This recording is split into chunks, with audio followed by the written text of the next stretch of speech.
सोचो, बहुत पहले, आज से इतना पुराना समय जिसकी कल्पना भी मुश्किल है, जब धरती आज से बिल्कुल अलग दिखती थी।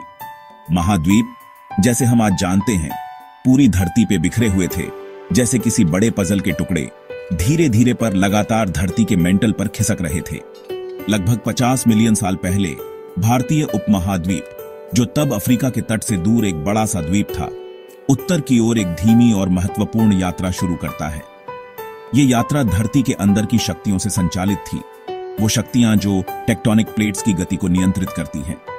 इन प्लेट्स को चट्टान के बड़े बड़े स्लैब की तरह समझो, जो धरती की बाहरी परत बनाते हैं। ये लगातार गति में है, हालांकि बहुत धीमी, हर साल कुछ सेंटीमीटर चलती हैं।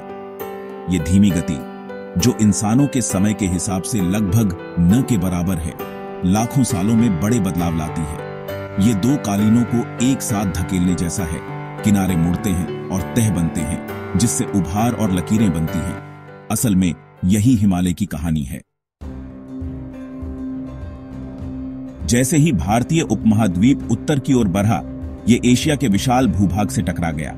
ये टक्कर, भूगर्भीय रूप से दो दिग्गजों का टकराव, धरती के इतिहास के सबसे नाटकीय पहाड़ निर्माण की शुरुआत थी। टक्कर का प्रभाव इतना जबरदस्त था कि इसने धरती की परत को मोड़ दिया, तह बना दी और ऊपर उठा दिया। दो कारों के आमने सामने टकराने की कल्पना करो। टक्कर वाली जगह पर धातु मुड़ जाती है और ऊपर उठ जाती है। हिमालय का निर्माण भी ऐसे ही हुआ, बस बहुत बड़े पैमाने पर और लाखों सालों में। दो महाद्वीपीय प्लेटों के बीच संपर्क के शुरुआती बिंदु ने तीव्र दबाव और गर्मी का एक क्षेत्र बनाया।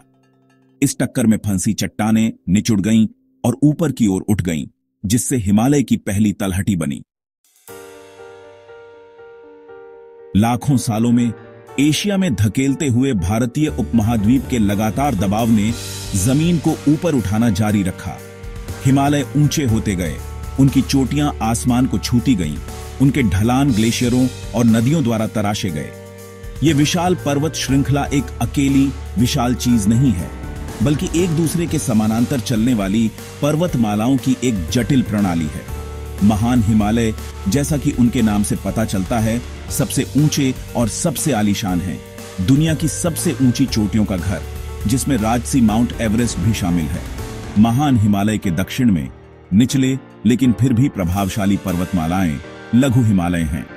इन पहाड़ों की विशेषता है खड़ी घाटियां, हरे भरे जंगल और गर्जना करती नदियां।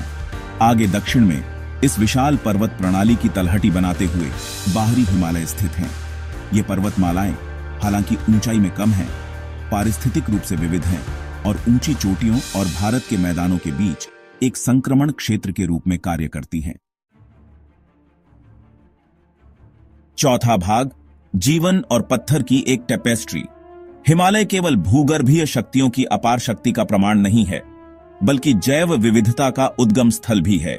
अलग अलग ऊंचाई, जलवायु और पारिस्थितिक तंत्र वनस्पतियों और जीवों की एक आश्चर्यजनक श्रृंखला का समर्थन करते हैं। घने जंगलों से ढकी निचली ढलानों में बाघ, हाथी और गैंडे रहते हैं। ऊपर अल्पाइन घास के मैदानों और चट्टानी इलाकों में हिम तेंदुए, नीली भेड़ और मायावी लाल पांडा रहते हैं। हिमालय पौधों के जीवन की एक समृद्ध विविधता का भी घर है। ऊंचे शंकुधारी पेड़ों से लेकर नाजुक ऑर्किड तक, हिमालय के लोग सदियों से इन चुनौतीपूर्ण लेकिन लुभावने परिदृश्यों में जीवन के अनुकूल हो गए हैं। उनकी संस्कृतियां और परंपराएं उन पहाड़ों के साथ गहराई से जुड़ी हुई हैं, जिन्हें वे घर कहते हैं। पांचवां भाग, अनंत हिमालय। हिमालय की कहानी अतीत की कहानी नहीं, बल्कि एक सतत गाथा है। भारतीय उपमहाद्वीप अभी भी उत्तर की ओर बढ़ रहा है, हालांकि बहुत धीरे धीरे, और हिमालय अभी भी इसके जवाब में ऊपर उठ रहे हैं। इस निरंतर विकास का मतलब है कि हिमालय भूगर्भीय रूप से सक्रिय हैं। भूकंप सतह के नीचे काम करने वाली अपार शक्तियों की निरंतर याद दिलाते हैं। धरती के उग्र हृदय से जन्मे ये पहाड़ लाखों लोगों के जीवन और परिदृश्य को आकार देना जारी रखते हैं।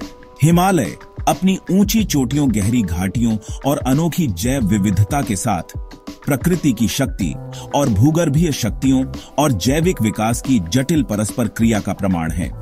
वे हमारे ग्रह के गतिशील इतिहास और इसकी निरंतर विकसित हो रही कहानी के एक राजसी अनुस्मारक के रूप में खड़े हैं।